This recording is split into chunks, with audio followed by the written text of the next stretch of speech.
Welcome to the Craft of Coaching podcast, where we dive into what it truly takes to become a skilled, confident life coach. I'm your host, Kate, head of the CLCC, or Certified Life Coach Collective, an ICF-accredited Level 1 coach training program.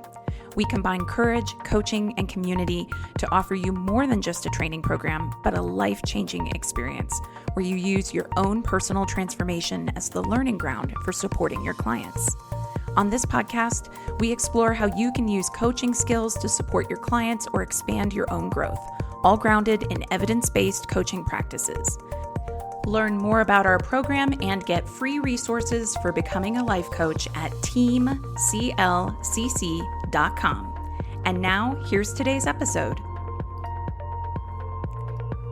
Hey there, everybody, it's Kate, and welcome to today's episode where I'm answering a frequently asked question when people are considering becoming a life coach.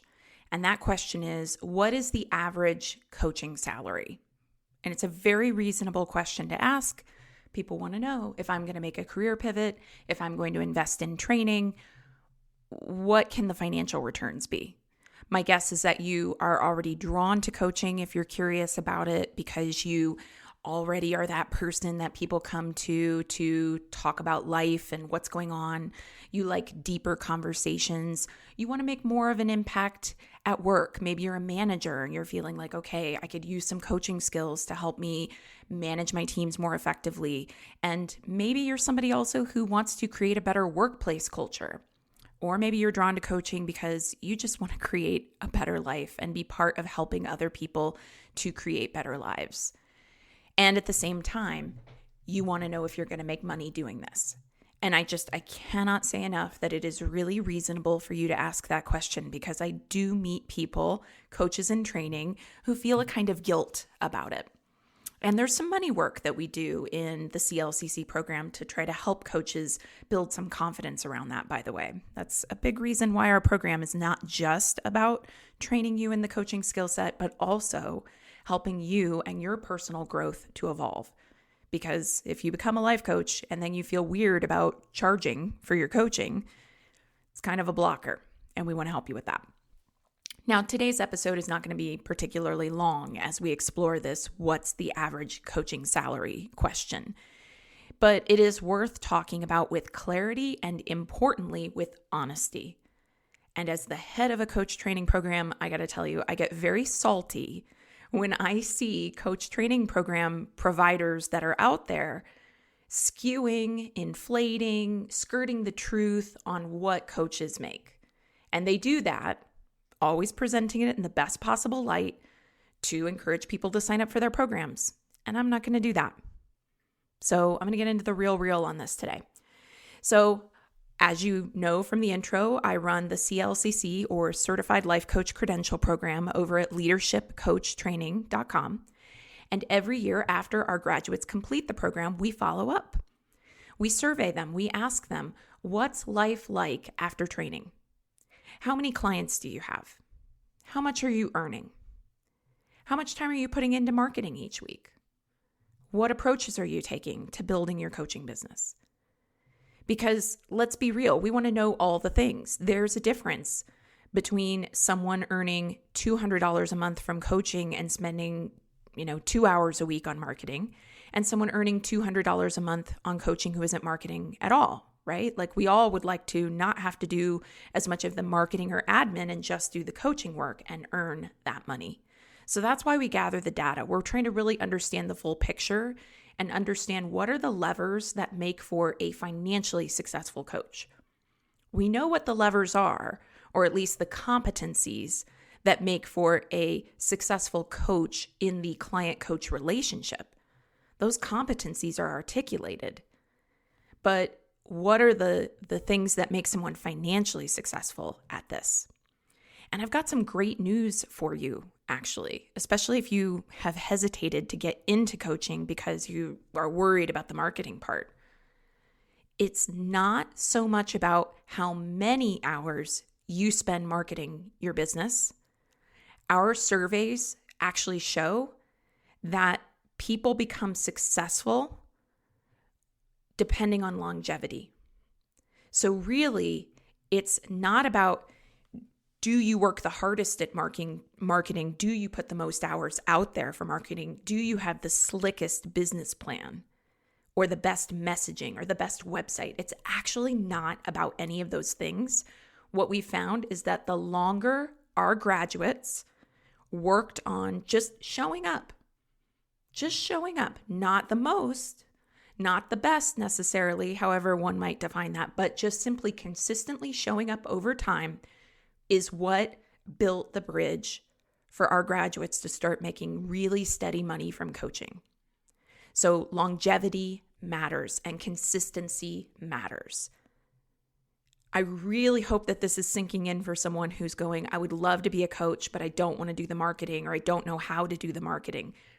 You don't have to have the best website or the slickest marketing plan, because in our surveys, we have not found, when we ask questions like, have you taken any marketing masterminds? Which of the resources that we gave you for marketing through our training program were most useful to you? Like, everyone had different answers for that. Everyone always has different answers for this. We even ask a question, how many hours a week would you say you spend on marketing? People give different answers for this. But what we found was that the longer someone was a coach, as long as they just were consistently showing up, saying something on a regular basis to put the word out there that they're open to clients, that was how they started finding clients.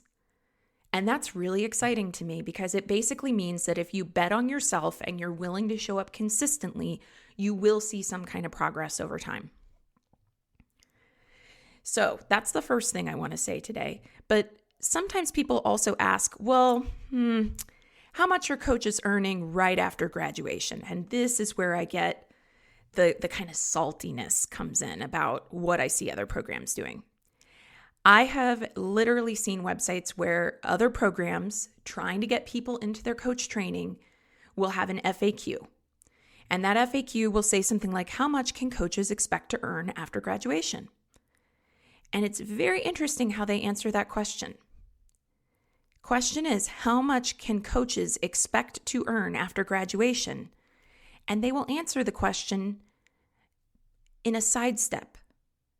They'll say things like, our coaches charge $250 an hour. Note how that does not answer the question, how much can coaches expect to earn after graduation? That says what coaches charge. And that's misleading. And I think it's intentional. I think what they want you to believe is, oh my gosh, I'm going to get $250 an hour after I graduate from this program. That's amazing. The question is, how much can coaches expect to earn? And implied in the question is, what's a reasonable expectation of what you'll earn? And when coaches ask that question of a coach training program, you're asking in good faith. You're trying to get a sense of what is it that I can earn?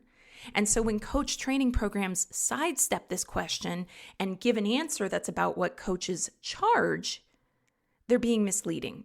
Charging $250 and putting on your website, this is what I charge per session, and actually earning $250 and getting a bunch of clients who are going to pay you that per session for your coaching are two different things.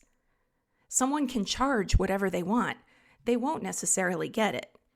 So it's manipulative of a coach training program to quote a rate charged without speaking to the reality of whether or not someone is able to get clients willing to pay that rate, especially right after graduation.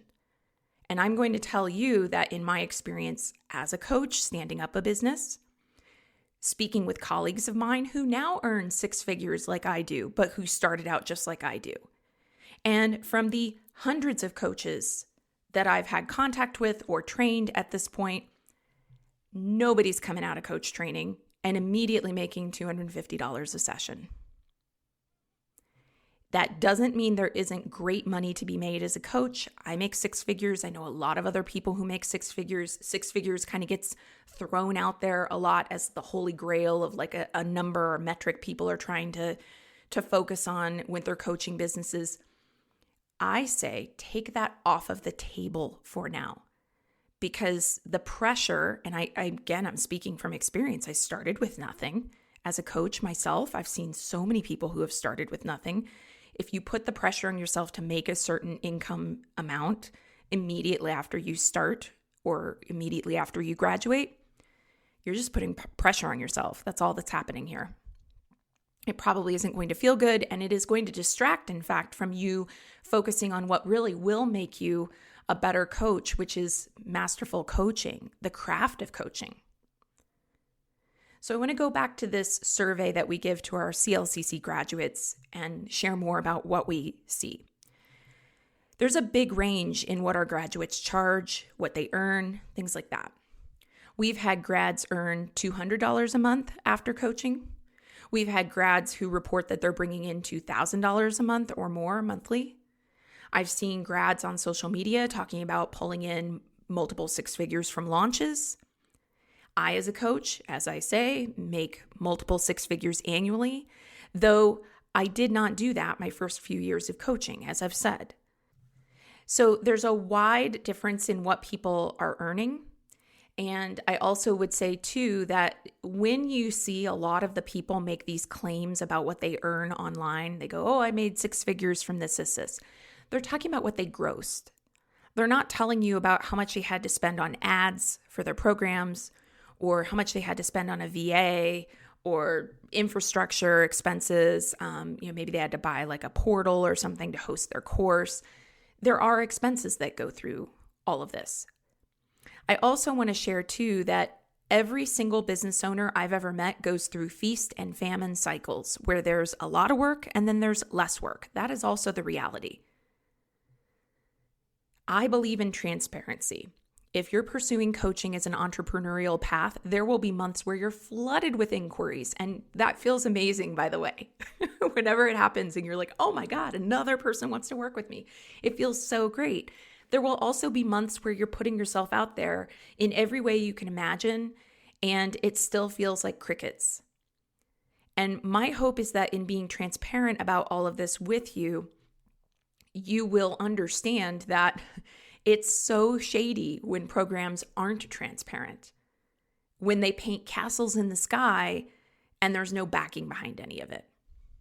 Now, another thing that comes up for people commonly when they're considering becoming coaches is, well, isn't the market saturated? Aren't there too many life coaches? Well, it depends on how you look at it. Two things that I'll say about that. One, my husband is a graphic designer. I've known him for a couple decades now. For most of our relationship, he's been freelance, and he has always found work, even in a market that's completely saturated. And the barrier to entry in graphic design is low. You can get a subscription to Photoshop, watch a few tutorials, and start finding jobs, even on platforms like Fiverr or Upwork. It's a crowded market, but he still finds work. So why is that? I think it's because he's got connections. I think it's because he has expertise. I think it's because he's a better designer than a lot of designers that are out there.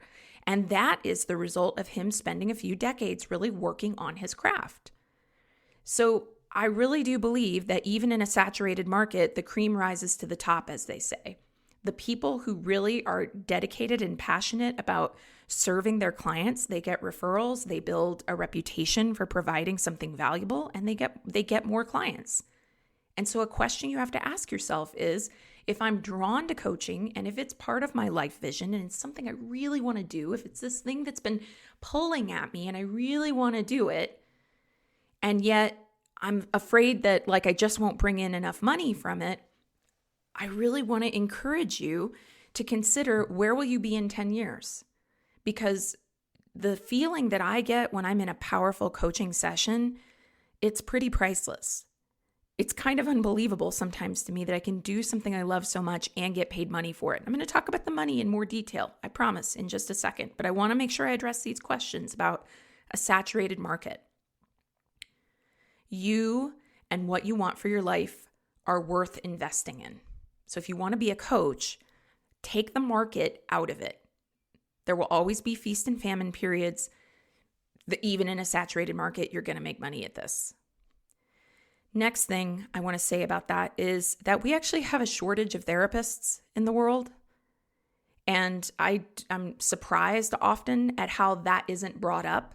And my vision for what coaching can become is that what if therapists who absolutely have the additional training that's really needed to work with people who are highly traumatized, who are really experiencing very difficult things, what if more therapists were freed up to work with that clientele, and then coaching can work more with people who are experiencing that day-to-day stress, anxiety, feeling a lack of purpose, feeling stuck. How do I get my life back on track? We need more people in the world who are doing this kind of work. So I can't say and would never try to guarantee that you're going to make a certain amount of money from coaching. All I can tell you is that the clientele is out there and the world needs people who are helpers more and more and more all the time. Take a look at the news headlines, okay? Like, suffering is not going anywhere anytime soon, unfortunately. All right, let's get back into this question about the biggest variables that made a difference for a coach. And we'll talk about money as well. Again, I'm getting to all of this, I promise. So these surveys that we put out to our graduates, we look at, did people get more training outside of CLCC? And did that result in getting more clients? What makes the biggest difference? Is it a specific type of approach? Is there a specific niche of coaching that seems to be making more money? And again, on average, what made the difference was time. So you might be wondering, how much time? Our coaches reported that it takes about 18 to 24 months for a coach to begin seeing the kind of consistent income that allows them to completely decouple from their salary jobs. Now, you might be going, whoa, that's like a really long time. So I want to make sure I'm very clear. I am not saying that coaches saw $0 for nearly 2 years and then suddenly they saw money. What I'm saying is that our coaches reported that yes, they were making money after graduation and that it took approximately 2 years to see consistent income, consistent client inquiries, consistent booking of group coaching experiences. And of course, that also meant that they were consistent about putting themselves out there on social media or networking via organizations or all the different possible marketing tracks that are out there. And again, there was no one marketing track and no one marketing approach that was the approach. You need to understand that if you are being fed ads, especially from coach training programs or from somebody's marketing plan that's telling you that you'll make 6 figures in 6 months, if you've been fed a lot of those, hearing that it could take 18 to 24 months of consistent putting yourself out there and before you're going to make consistent money might feel like, whoa, I can't do that. No. You've been fed some lies, unfortunately, with these 6 figures in 6 months. They're either lying or they're outliers and not the norm. So don't make decisions based on hype. Instead, my encouragement is for you to focus on the fact that you're drawn to coaching, the fact that it would be something you'd love to do, the fact that it can bring in side income until it can be your full-time income. And ask these questions. What would it look like for me to follow what's intuitively is calling to me? What would it look like for me to ease into coaching sustainably? Meaning you're not losing your salaried income, but you're just making the transition gradually. And there are a few ways that I've seen people do that. For one, take on coaching clients or create group coaching programs that run evenings or weekends outside of normal working hours. And you might think to yourself, well, but how will I find clients? Well, chances are your clients are people who work traditional working hours. They might need you to be there evenings and weekends anyway. And you might say, well, but I'm a mom, I have kids. Hey, you can get an hour or 2 in the evenings. I'm a mom too. I get it. And I have done the full-time salary job while building my coaching business hustle, and sometimes that meant evenings and sometimes it meant weekends. Done it, been there. I'm not saying it's easy. I'm saying it's how you start. I'm saying it's how you build the first step for your dream.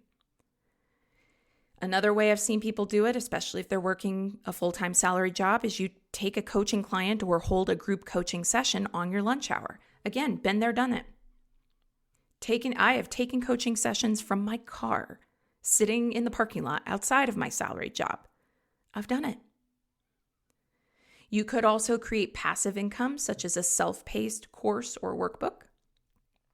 You could create income through one-time events, such as being a speaker at a conference or providing a corporate lunch and learn or a corporate program, and that minimizes how much time you have to take off of work from a traditional job. As you see more consistency, once your coaching income reaches a certain point that you're comfortable with, the next thing I've seen happen to make this a sustainable shift is I've seen a lot of coaches actually ask their salary jobs to transition them to part-time. I mean, imagine that for a minute. What if you still had a salaried job and it was giving you your health insurance, and the company doesn't want to lose you and all of the expertise that you have to bring? And no, you're not going to make as much money from the salary job, but just imagine you don't have to go into work 5 days a week. You only have to go in 2 or 3. That's kind of amazing, all right? Another reframe I often give people with these salaried corporate jobs is treat your salaried job like your own private venture capital fund that you don't have to pay back. I mean, that to me is like the big truth bomb here. You don't have to rush anything. You don't have to make it all happen next year. And to be honest, I don't think you'd be ready. I don't think most people are ready for that level of quick pivot change. When we're suffering, when we don't like our corporate jobs or salary jobs or retail jobs, when we don't like our jobs, it's very easy for us to wring our hands at the universe and go, I promise if you just give me everything I want right now, I would be so grateful. But the reality for a lot of people is that when change comes and it comes fast and it's totally different and you don't know what you're doing, if it happens really, really fast, most people are very overwhelmed. So let's go sustainable. Let's not rush and hustle and go after false promises or high pressure deadlines to make a certain amount of money by a certain timeline. Why? How about you enjoy the process? One other thing I want to share that's been really amazing and unexpected is how many of our CLCC grads are finding salaried jobs where their coaching skills are being used. And I didn't see that coming when we first started CLCC in 2014. Some of our graduates have moved into coaching specific or leadership specific roles within corporate organizations. Some have used coaching skills to do social work or community service work through the foster care system. Some have used coaching skills in college admissions.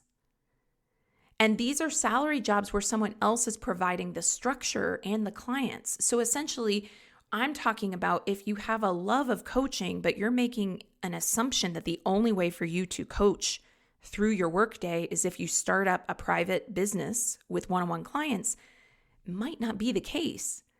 We've had graduates who started with us and they worked in one department and they were kind of afraid to let their boss know that they were in a coach training program, and then somehow their boss found out. And then they ended up going, you know what, can we have you run leadership development? True story. It's kind of amazing. And so then they, in fact, were able to stay in their salary job, still doing work that they loved and still getting the corporate paycheck. But again, of course, if you want to get out of that entirely, there's a way to do it. A lot of us have done it. So the next question that I want to have you think about is, what does a stretch salary look like for you? Whatever you currently make annually, how could adding coaching to your skill set help you to stretch that salary just a little more? Whether it's through client work, salaried role, group coaching, passive income, maybe even take time to journal on that. And also reflect on, what would that income do for your life? One of my favorite things about being a full-time coach is that I no longer have to commute. I get to skip traffic. I get to have mornings to myself. If I want to attend my kids' school play, or have an acupuncture appointment at 3 o'clock on a weekday. I can do that. You can't put a dollar amount on freedom with your schedule. What if coaching income is how you build that? I also want to say, what if it's not a full-time gig for you, but let's just say that you have 1 or 2 coaching clients a month and you're netting around $400 of side income from those 1 or 2 clients. What would that $400 a month do for you or your family? Especially if it involves work that lights you up and feels fun. Let's imagine that $400 a month pays down your mortgage faster, or your student loans faster, or you invest that in the stock market. What happens if you have $400 extra a month? How much more fun do you get to have? Is that a weekend vacation for you? Like driving out somewhere on a Friday night, grabbing a hotel room, nearby beach town, or heading out to a trailhead, or just doing something fun? What could $400 a month do for you or your family? All right, let's get back to this question of what do life coaches make? So there is no concrete salary figure that I can give you. I know that there are publications out there that say, here's what the average coach salary is. The International Coach Federation puts them out. There's lots of different coaching calculations that are out there. I don't affix myself to any of those numbers because I've seen so much variability, and because I also, again, I want to be transparent. These are not numbers from people who are just out of coach training. What I'm trying to do today is give you a clear-eyed picture of what's possible, what's real, and how to think about building your coaching income in a sustainable way. If you are a new coach or soon-to-be graduate, or you're considering coaching, I have a couple of ideas for you. One is that you decide to run a challenge, essentially, where you put it out there, hey, to your networks, Facebook, whoever you're connected to. I am going to be starting out as a new coach, and I'm going to be offering 30 sessions a day for 30 days. And I'm going to be charging $30 for each of those sessions. Think of it as like a 30, 30, 30. I'm going to do one session a day for 30 days at $30 per session. Now, maybe you've already done the math and you realize that's $900. But this is one of the challenges that we give to our CLCC trainees before they graduate, and a number of them have filled their entire calendars. And imagine if you get 30 different clients over 30 days, even if they only work with you one time, and then you say, would you be willing to provide a referral? If even just 3 of them provide you with a referral, you get 3 clients from that. That's kind of amazing. Another thing that you can do is you can set what you call your while in training rate. You can basically say, I'm charging $50 a session while I'm in training. This will go up. Work with me now. Same thing tends to happen. You get a flood of clients. Now, look, you have to adopt a mentality with this that is aligned with success. And that means that you can't start going, well, but these people who are coming to me, they might not become permanent clients. No, they might not. You still just got experience coaching a unique human being and honing your coaching skills and seeing what you do and don't like in terms of who you want to coach. The next thing that happens is people go, well, but I know that I want to be in this niche. And some of the people who are going to come to me if I put myself out there like that won't be in that niche. No, mentality of success is when I'm just starting out, I am looking to get all the experience and referrals that I can. And I got to tell you, as somebody who coaches around courage, I've coached people around courage when it comes to business operations and standing up their business. I've coached people around practicing courage with their creative work. I've coached people around courage as it pertains to navigating divorce, loss, grief. At the end of the day, my niche, I suppose you could say, is helping people to live more courageous lives, if we can call that a niche. And really, people are really just wanting to get unstuck, to rewrite the narratives of their lives, to build additional resilience and capacity.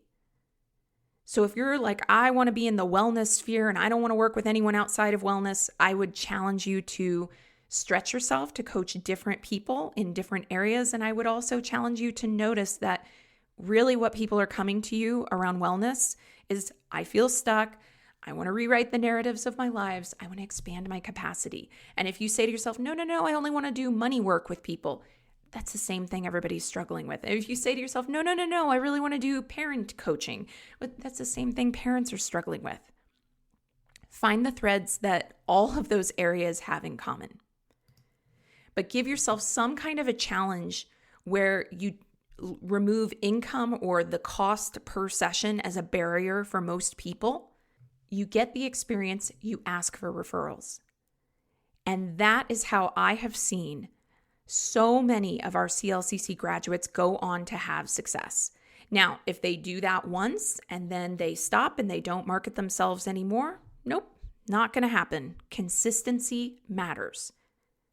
How consistent? At least once a week. Ideally 3-4 times a week. And it really does not take a lot of effort to schedule using a service like buffer.com, 4 posts to go out to Instagram per week that say something about your perspective on personal growth or coaching or sharing that you have an offering of some kind.